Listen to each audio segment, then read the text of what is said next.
rule number 2. When we can't putt, we chip. We use the least amount of loft as possible. So we're just off the green here. We're going to use maybe a 5-iron. What we've done is we've set up a couple of rods here that basically give us an opportunity to know where we need to land the ball to allow it to roll out to the hole. And Absolutely. I think before we start talking about, exactly what we do chipping, imagination is very important in the short game. So it's good for a student to stand behind the ball, determine where the ball needs to land, and how the slope in the grain is going to affect it so we can get it close to the hole. Okay, we've done that, and we've placed a little box here that kind of gives us an opportunity to chip the ball in the box at our target, practice landing it in a target, and let it roll to the hole. So start with a 5-iron. We're just off the green. We don't need a lot of loft. We're just going to get the ball basically into this box. Let's go ahead and briefly touch on mechanics here. Okay. We'll start with the feet together, ball in the middle. We'll always aim the club face first. We'll take a small step with the front foot forward and a small step back. That'll give us a slightly open stance where it's pointing to the left of the target. The ball will be on the inside edge of the back foot. I'll stand very close to the ball.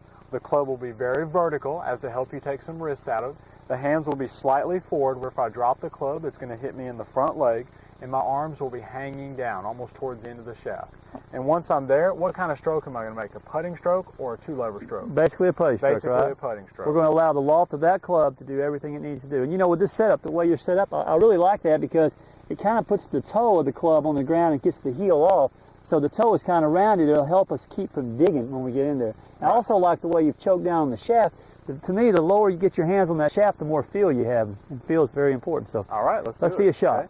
Okay. Very short, and when you watch John make this stroke, you can tell it's just a putting stroke. He's not trying to help the ball.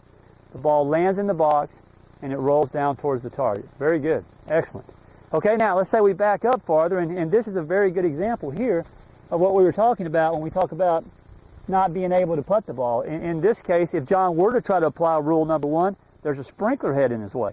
And he doesn't necessarily get relief from that, so John's chose an 8-iron. It's got a little bit more loft. Like you said earlier, it'll carry farther and not roll quite as far. So he's got an 8-iron. He's still going to try to land it in his box and let it roll down to the hole.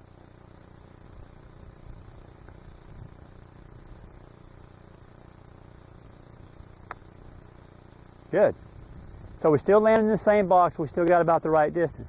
Now as we get farther back away from the green, all we're going to try to do with this is we're going to take a sand wedge or a wedge. It's got a little bit more loft. We've got to carry the ball a little farther and still allow it to roll. So John's going to make the same stroke that he made with the 5 and the 8-iron. He's just using the club that has a little bit more loft. The ball lands in the target and releases and rolls down to the hole. So all 3 of those balls are pretty close to the hole. Very good shots there. With 3 different clubs, but we use the same stroke for every one. It's basically a putting stroke with a club that has loft. Why do we need to have 3 different options from around the green? Well, why don't you explain why you think we need to have 3 different options? Well, personally, when I go play around a golf, very rarely do I face the same shot 2 days in a row, even on the same golf course. It could have rained, could not have rained, could be all kinds of different factors that could affect what that shot does.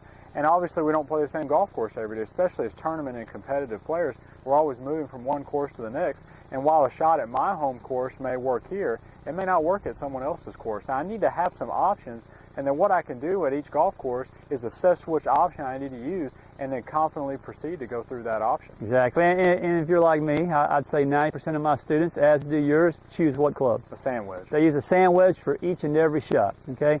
Which can be done, and it's not the greatest thing to do because what you basically have to do to use a sand wedge for each one of these shots is to manipulate that club and make it a 5-iron or make it an 8-iron or make it a wedge. So it's best just to choose the club that has the amount of loft necessary to carry the ball to our target and allow it to roll to the hole. Well, that comes back to our motto. We don't change golf swings. We either change clubs or we change our setup. There you go. So that's chipping. Pretty much like putting, but just a whole lot easier.